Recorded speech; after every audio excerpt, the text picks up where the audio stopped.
Welcome back to the IBSP. Here's your host, Boxing New.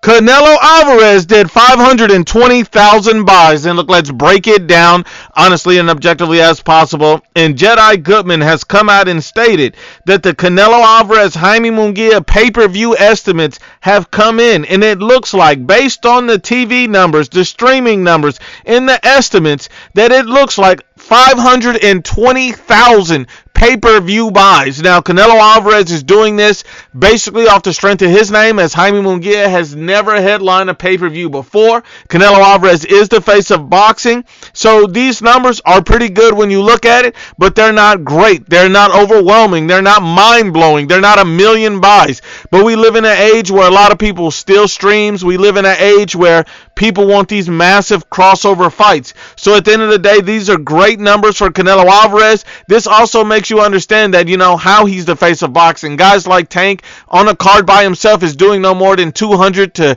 250 in pay-per-view buys. So at the end of the day, this is excellent numbers from Canelo Alvarez. And when you compare it to Ryan Garcia, Devin Haney, you see that Devin Haney, Ryan Garcia did 500,000 buys. So Canelo Alvarez eclipsed that pay-per-view by at least 20,000 buys. So that's very interesting when you break it down. Now, when I look at Canelo Alvarez, if he want to get closer towards the, million pay-per-view buys, 750,000, 800 buys, if he wants to get up there, he only has a couple opponent selections should he go forward with the September opponent, and that would be Edgar Berlanga or David Benavidez. And when you look at them, neither one of these guys are great stars of any great commercial value.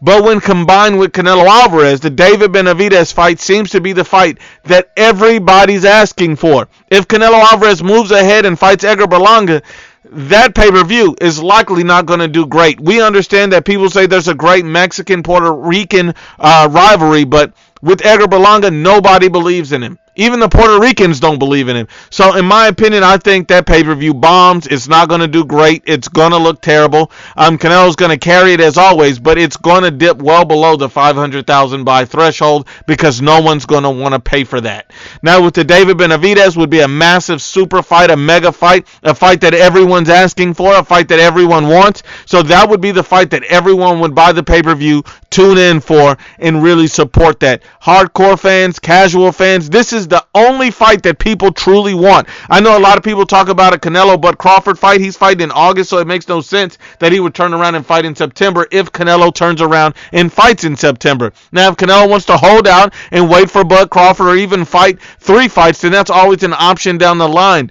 But the biggest and best available fight, including Crawford, is David Benavidez. That is going to be the highest selling fight that Canelo Alvarez can get at this point.